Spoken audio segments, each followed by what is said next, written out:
Welcome to another episode of the Coffee Roaster Warm-Up Sessions podcast. We're back at it now in the classic space, which feels like it's been weeks and weeks. But it feels good to be back. Feels like good old days. No guests this time, just like the classic Warm-Up Sessions podcast. Feels good to be home. I don't know what we're warming up right now, but I'll tell you. New coffee's on the horizon. That's true. It's going to get pretty toasty in the roaster. Yes, sir. Roasting in 80-degree weather, 90-degree, and I know for a lot of you guys are like, dude, are you kidding me? 80 degrees? What's 80 degrees? I mean, for us, friends, in May, it's a rare. Dude, I'm glad we weren't roasting inside of my car because it was a good old whopping 103. You saw that. But the good news, toasty. The weather seems to be cooling down, so I'm excited for that. I'm very excited for that. We just had a spike, and I'm going to be looking forward to the next week. It's going to feel much cooler, so should be good. But that being said, we also have some coffees on the way that are going to be fun and tasty. We cupped a couple of them today on the table, and they were pretty fun. Fun. I got to say, I like what you did there in the cupping. I had no idea what we were going to cup. But tell everyone, give them the little backdrop of what happens on our good cupping. You took some coffees that we already bought, that we made a decision on, and you recupped them, and we chose the same coffees again. Yes. Powerful. As if this is like some kind of revolutionary QC no, it was process fun. system. I enjoy throwing in, a little curveball on our cuppings for Sergi. Most of the time it's blind just to test Sergi's palate. See if he's staying up to par, staying sharp. And so I'll sometimes throw in a random like sample roast of a coffee we're already roasting, or roast the same coffee like 4 different times on the sample roaster just to see. And so this time I sample roasted some coffees that just landed, because that's the first thing that we do, because we just want to know, hey, what's this coffee tasting like today as a sample roast? And then on top of that, we also chose a couple coffees that we already made decisions on buying them. They're already en route here, but we cupped them next to a handful of other coffees. And so I'm always curious is like, what happens if on a completely different day, on a random day, we recup all of those coffees? Would we choose the same one back? And to me, that's like an interesting indicator to know like, oh no, this was actually a good decision. And my worry was like, is if we were to choose another coffee. Yeah. Same. And so when you cup that coffee and you're like, I would hands down choose this, even though this was all blind, I thought that was actually the other coffee. So I was like, dang it, man, maybe we made the wrong choice. Maybe there wasn't a better coffee on the table. And we revealed the coffees, and it was exactly the one we bought. Yeah. And that's the one I also lean towards. Yeah. And so it's just a good way, to like not only just test your palate, and feel a little more confident about your decision. And yeah, it makes everything very exciting. Looking forward to the coffees, but the whole little experiment, especially today when we were like 10 out of 10 dialed. Like a lot of our flavor calls were very similar. A lot of our coffees that we agreed on were very similar. I don't know. It's a great precursor to the roaster warm-up session. Right, for sure. It's, to be honest, folks, Sergi and we're dialed in the sense of like, I kind of know where Sergi leans towards, but we're not dialed in terms of like flavor notes. Like usually our flavor notes are kind of random between each other. And I don't mean like Sergi's picking up, blueberries and watermelon. I'm picking up chocolate and, cacao. Like it's not that wild, but there is definitely a difference. But the last 2 cuppings actually... especially this coffee that tasted like straight up cedar. We actually called out the same tree. Yeah. Like that's a cedar, if you're living in the Pacific Northwest, you know what a cedar smells like, it tastes like, what it looks like. I didn't call it a, Douglas fir. A Douglas fir, yeah. Or, or a pine. A pine, yeah. So that was actually very cool. I enjoyed that. Yeah.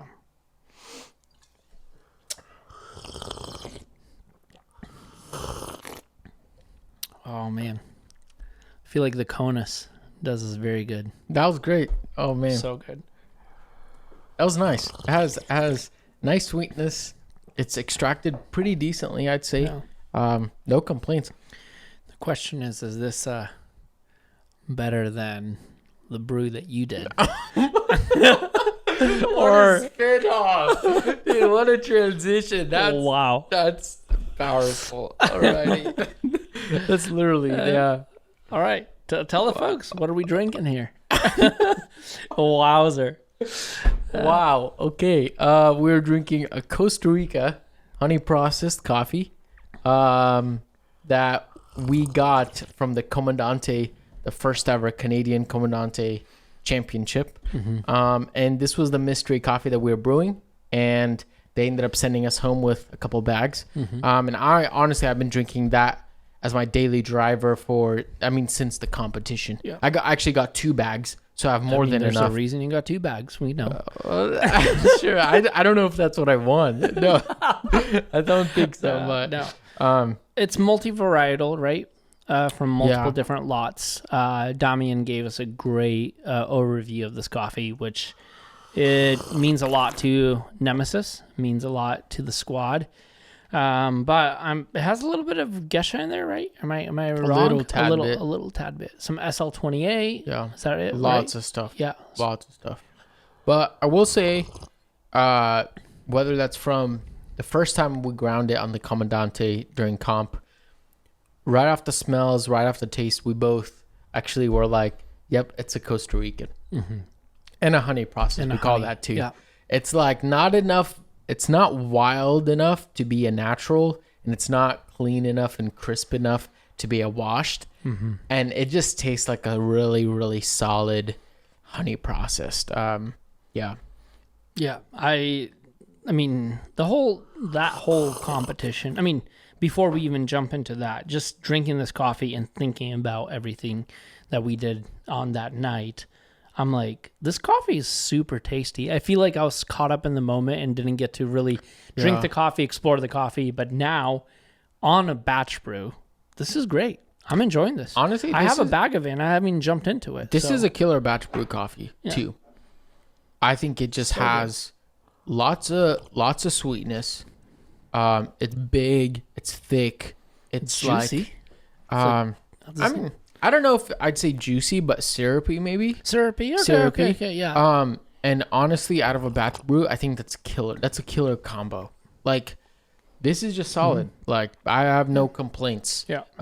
And this, this is the kind of daily driver that is like, oh dang, I could drink this every day, but dang, this would be solid every day. Yeah. Like, to wake up and, hit start on the, the Breville batch brewer. Yeah. Home drip brewer. And I mean, we did grind it only on the EK43. That's a big part. I mean, wonder if we should bring in my fellow Ode and do the next batch on the fellow Fair Ode. enough. That'd be interesting. Be or fun. just grind a whole batch brew on the Comandante. You should. Yeah. That You've would got the probably arm take- strength. We all know that. Yeah. Well, I guess I don't know how many times I have to hint to the fact that on today's show, we do have a guest, but he's been on this podcast multiple times, returning guest. We have the Canadian Comandante champion in our midst, Mark Kotrovsky. He's never introduced himself as the Comandante champion, but today we're taking, what is it? We're taking off God, I can't remember. Taking off the cloak, the mask, the covering. Yes. I'm so super stoked to talk about this because I don't think we even processed much about what happened. We kind of did the thing. You walked away a winner and I walked away a loser, and we kind of and that was the end of the thing. But I'm super curious to know, crossing the border, we're getting there. We just went to Canada to Nemesis for another competition. Latte art competition, which you weren't even thinking about competing randomly jumped in. That was not on your mind. This time you were heading in to Canada, to Nemesis, with competing on your mind. Yes. You were driving. We talked a little bit, not a lot. What were you thinking? This sounds like your interview game's on point today. Oh man, I'm so stoked because I don't know. This is. Honestly, like it would be a lie for me to say that this is the first time I've competed. It would be a lie because I've competed in latte art throwdowns, but those never felt really like this one, and mostly because I don't work behind bar. It's been years since I have, and even when I did, I think I might have competed in one latte art throwdown, but I just never got good at latte art, to be honest. I wish I could be better because it looks like a fun thing to compete and to get better at, but I'm horrible with latte art. Like, it's either one thing or another that screws me over. Brewing, on the other hand, comes naturally. Every time I walk into the cafe, not as 80% of the things I order are filters. Yeah. I love a good filter. Yeah. I'll choose a filter over an espresso. I know, sorry, you guys. But that's just what comes naturally. And so it felt like a first ever competition for me because this was the first time when I'm like, oh no, like I do this and I can possibly win, and I did some prep for it, and I'm like invested into this. Right. Like I want to actually compete and win. As opposed to throwdowns where I'm like, I'll just, give it my best shot. Yeah. So I think you also copped a Comandante at SCA. So you were semi-prepared to actually use that grinder. I don't remember. Did you ever use my Comandante C40? Because you bought me one for my birthday. Right. Yeah. But I don't think you used it much. No, I think I might have done maybe like a couple grams. Yeah. That's about it. I mean, not that, you need to know how to use it. I mean, it's a grinder. It just has a crank and you turn it around in a circle and it's going to grind coffee for you. I don't know. But dialing in coffees and setting recipes, was it different for you once you got the Comandante to transitioning from the EK43, which you have in the office? You're grinding coffee, brewing coffee a lot.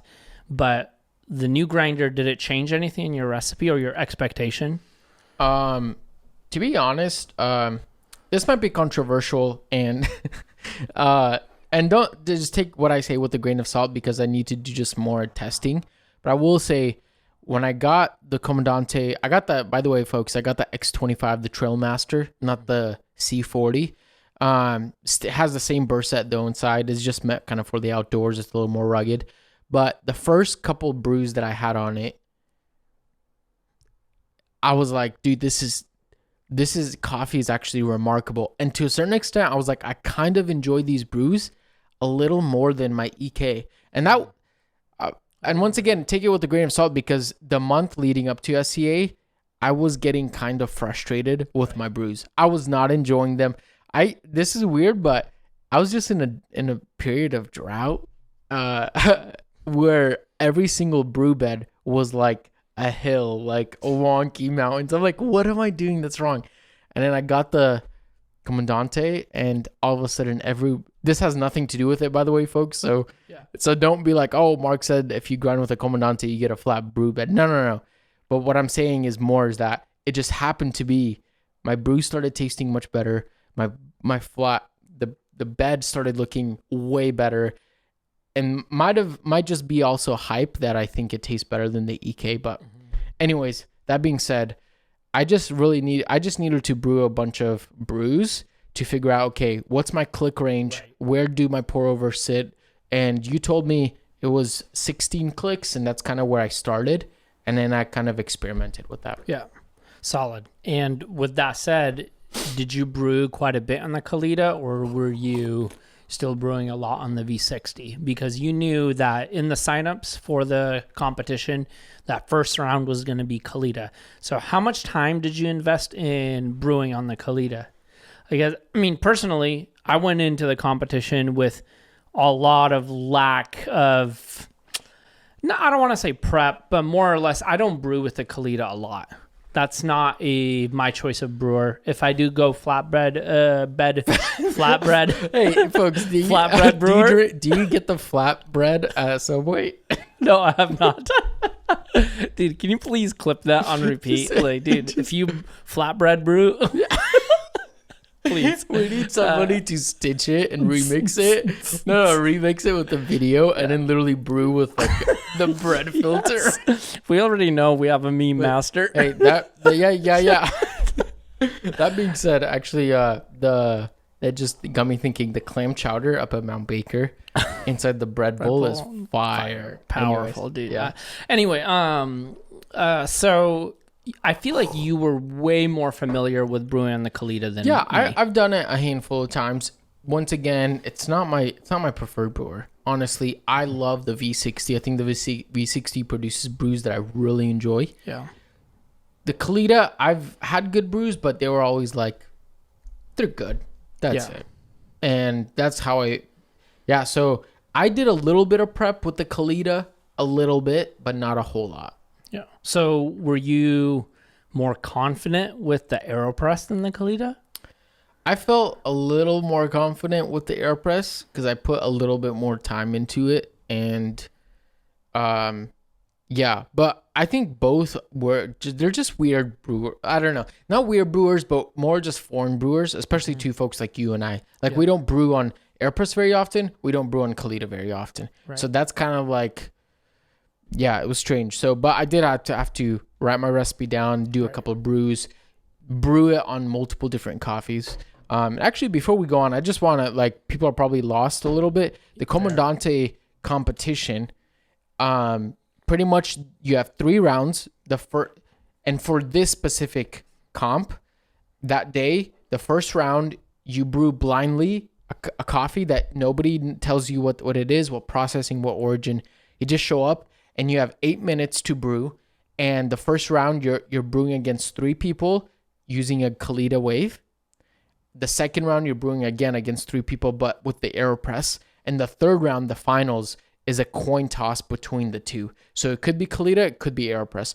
But you don't know anything, and you're given limited tools. You can't bring like a WDT tool. You can't bring really anything else. It's just you have the Comandante, and you have the brewer that they supply with their filters and their kind of stuff. Kettle, everything. And you only have 8 minutes. Yeah, right? That's it. 8 minutes. No dial-in, no prep.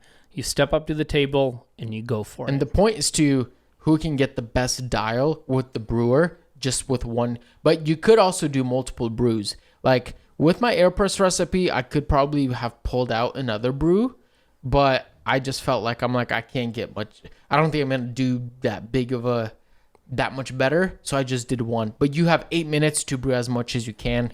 But yeah, I don't think I saw anyone pull off a double brew in 8 minutes. I don't think so. Yeah. All right. With that said, with the rules, we're standing there in a circle, getting a little briefing beforehand. We walk away, go back into the room. Joke. The table is like set, and we look at the bracket. You're going first. And there was a slight panic, like, man, I don't even get to watch people do this. I could see it in your eyes, that excitement, but slight nervousness and panic. Is that an accurate representation of how you felt? That's spot on. Sick. I hated going first. I think it's so dumb. It's just like you can't look at anybody else. You can't nothing. Like that's it. Like you're up to the plate, and you don't even have time. Like I don't know. I feel like it might be a little more comfortable if you saw somebody brew, but yeah. It's also part of the mind games, right? Going up first or going up last. Yeah. I feel like when we were talking about it, I was saying, I wish I was first. Yeah. I mean, I was second technically. So, but the feeling of, I just want to get it over with, or I want to set the tone, or I just want to get after it kind of thing, versus watching a ton of people do it and psyching yourself out, especially because you and I as competitors, we got to watch other people brew it. And then we got to watch the judges respond, even though we didn't see the cups that were associated with different brews. Yeah. But you could kind of see like, oh, these folks are doing this when they're brewing. Or for me, like some of the things that I was noticing is like pour heights. Some people were just like dumping coffee like very fast and very like low. Some people sorting beans. Yeah, and I was like, what wild. the? Yeah. So I think a lot of those little things like just psych you out. So there's a slight maybe advantage to going first, but also it's also nerve wracking. So you went up first with the Kalita. Did it basically go as planned, or what happened? Yeah, it did not go as planned. I just kind of eyeballed it. Yeah, I just kind of eyeballed it. The brew went too long. I tasted it, cupped it. Definitely was on the sweeter side, but definitely was a little astringent, a little bitter. I even like when the host asked me what I thought, I was like, dude, this is trash. This is and I feel bad now for calling it trash because I ended up winning that first round. So it's like, but yeah, it just, I don't know. It wasn't very great. My brew pretty much stalled, but it worked. Yeah. And, it I think we should introduce a little bit about the judging rubric. It was judged like almost like a latte art competition. So 3 bowls in front of 3 judges, blindly. Judges point out a bowl. The bowl that has the most fingers pointing at it wins. And they're cupping. They're cupping off of a spoon. So they really don't know anything. Like you said during the competition, you basically made the statement that it's not like the quote unquote tastiest coffee you've ever brewed. It's who didn't suck as much. That's for sure. That's the kind of I think after the first round, tasting my coffee and then winning, I was like, oh wait, this actually, when you go in blindly into a competition like this, actually that's the game. Is how do you hope that the other 2, your opponents, can mess up more than you, and you get it in the ballpark, and that's it, and you'll progress. That's why this competition is, I wouldn't say means I'm a great brewer. I mean, it means that I can brew a cup of coffee, that I'm decent at it, but that doesn't mean I'm the best or I'm this master, brewer. I mean, I would say you're a great competitor because I was watching your dance moves while you were brewing. The vibes were there. I have it recorded on video. Like, we could definitely throw that up if need be, because you were moving and grooving, my friend. That was awesome. I loved it. I had to. The vibes were immaculate. The nerves were calm. This wasn't like a latte art throwdown where you see everyone shake so much that you see the pitchers wiggling on its own. No, this was dialed. Like, it was excellent. So you're feeling confident after the first round, I assume. You're kind of stoked. You're going into the AeroPress. Was it that round? Well, of course, that round you went up against folks who already won. Mm-hmm. So where's your confidence level at that point? It was a little more, but I still felt like, once again, it felt like my first ever competition. Yeah. And from my dance moves to everything else, I was just more like, okay, how do I not stress and worry about this?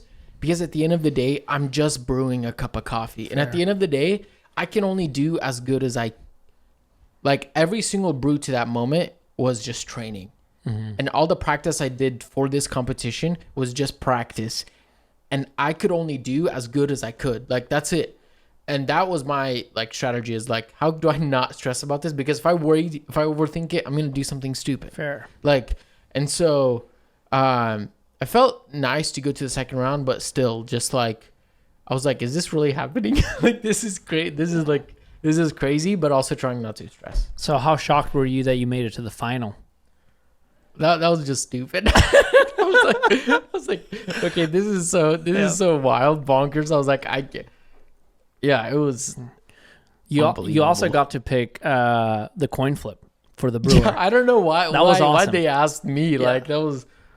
So it landed tails, which means it was an AeroPress. And so the final round was an AeroPress round. When I heard that, I was like, okay, I think Mark has got this in the bag, because I was a little worried. Well, because I feel like, I don't know. I sense you were way more confident brewing with the AeroPress.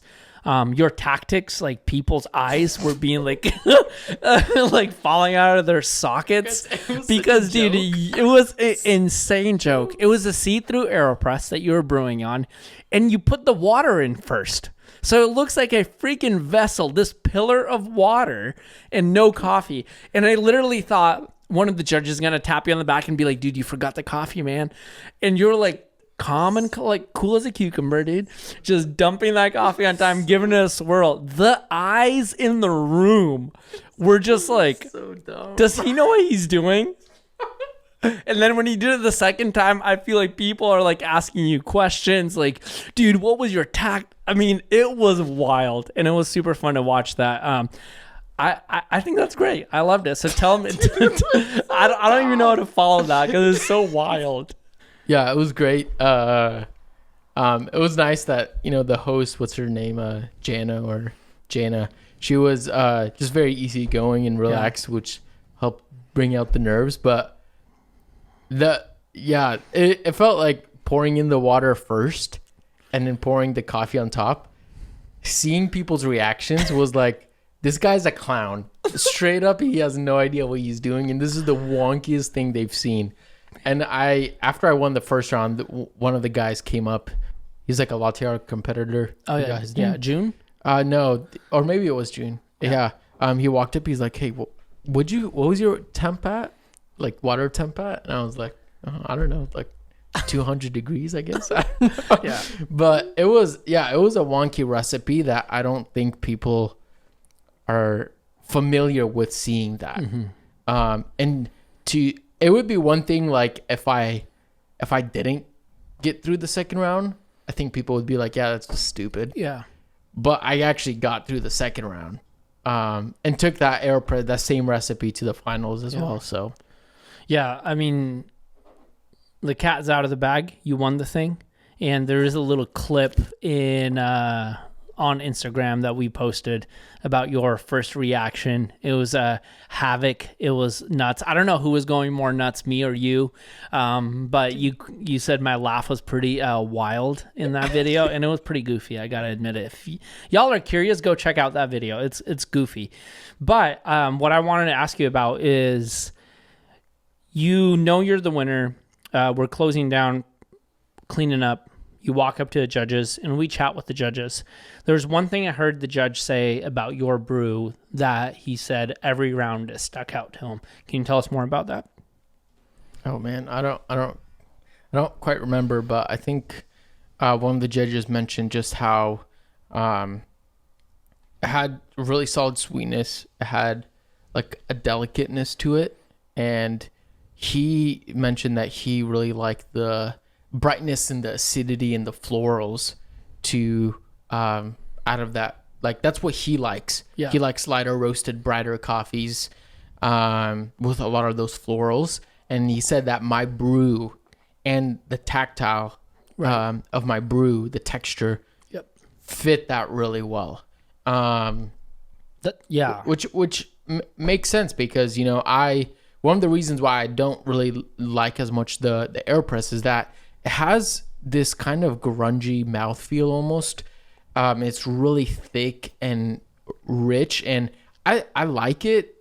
It's just not my preference. And so I tried to build a recipe that is more of like a silky, tea-like, juicy mouthfeel sort of thing.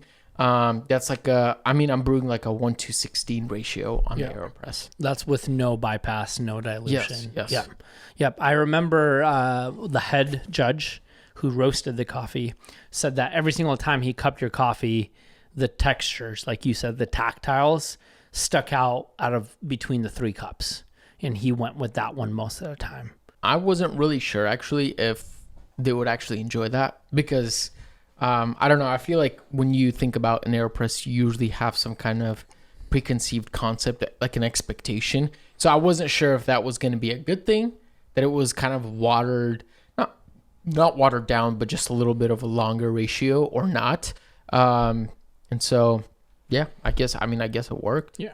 For me, who didn't advance to the second round, who didn't get to brew on the AeroPress, that's a very big surprise because I probably wouldn't have won anyway, because I was more or less thinking of like, how can I almost brew a super intense and strong recipe rather than grab those tactiles. Right. So I probably wouldn't have pleased the judges anyway. Now thinking back, because when we shared recipes, our recipes were drastically different. Yes.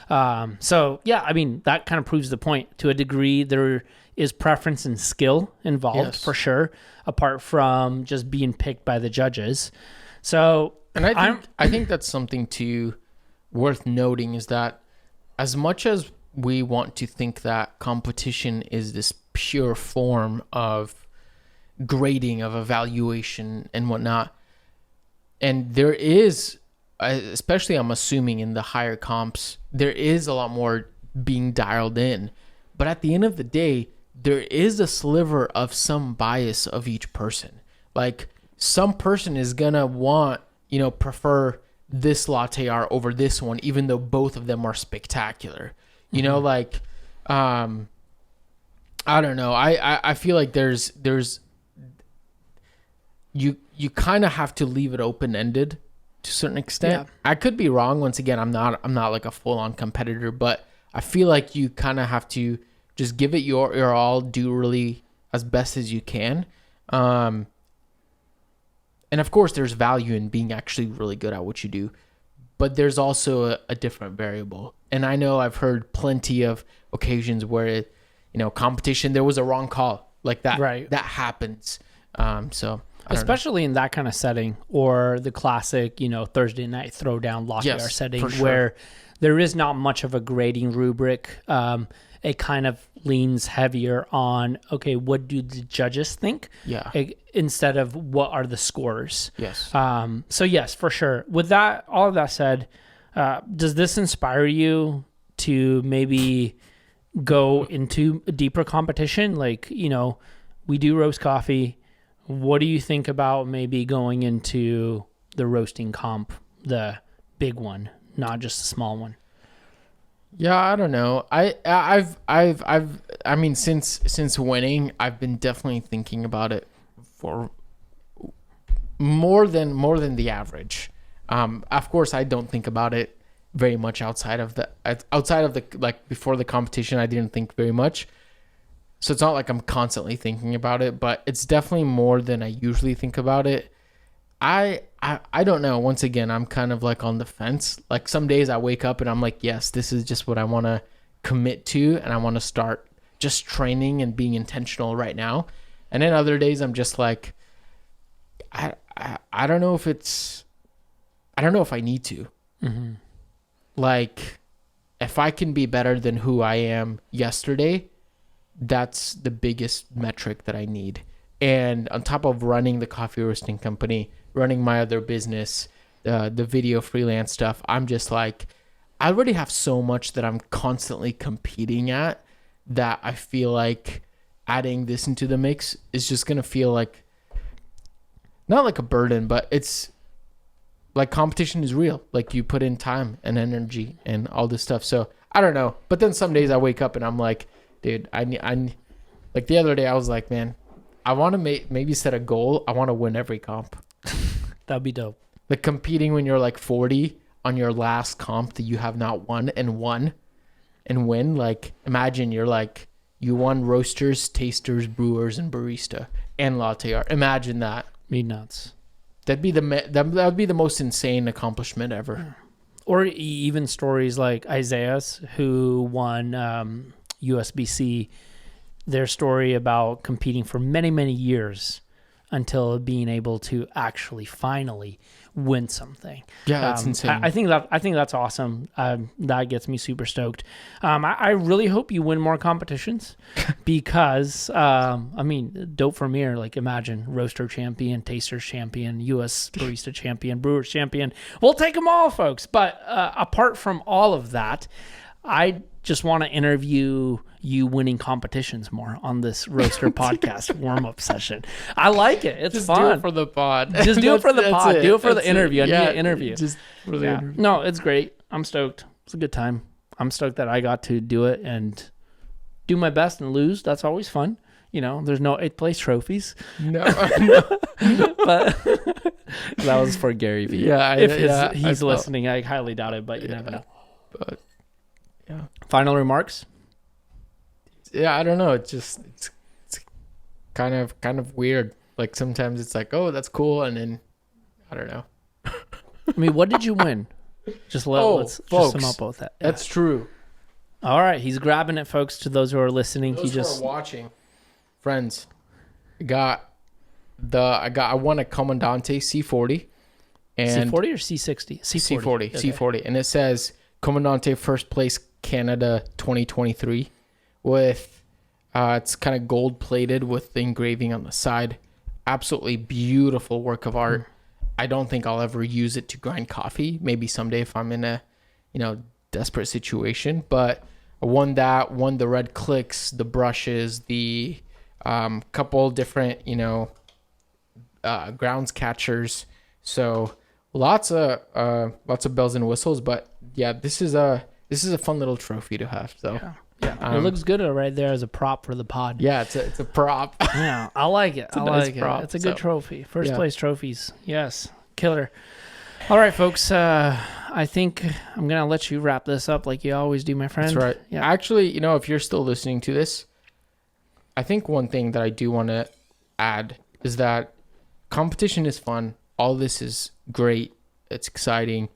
But I think one big takeaway that I took from this was to think like, man, I want to get better, not just to win trophies, even though trophies are cool. I love it. The hype, the excitement, it's great. But at the end of the day, like this inspired me to do better so I can serve people better. Yep. That was legitimate. Such a big part of my thoughts over the last couple weeks is thinking like, man, like this just inspires me to do so good, and not just to win comps, but especially to do so good that when people buy our coffee, it's freaking amazing. And they get to enjoy it for a week that they have it on their bar, or 2 weeks or 3 weeks, or maybe a couple days, whatever it is. Like that's at the core. That's what got me so pumped. I'm like, how could we be even better than we are right now? And just simply because I want people to enjoy freaking good coffee, like a freaking awesome experience. Like, and that was validating. Like this comp was validating that it's like, oh no, this is a craft worth pursuing. And at the end of the day, the most thing that I want is I want to enjoy good coffee, and I want the people listening to this podcast, or anybody even outside of the podcast who buys a mirror bag, at the end of the day, I just want them to enjoy a freaking good cup of coffee. Like, that's what that got me pumped. So, yep, that's killer. That's up. Totally agree. I'm gonna shut up now. Well, folks, thank you so much for listening to another episode of the Coffee Roaster Warm Sessions podcast. And I'm gonna close out as we always do. Remember, reflect what's good.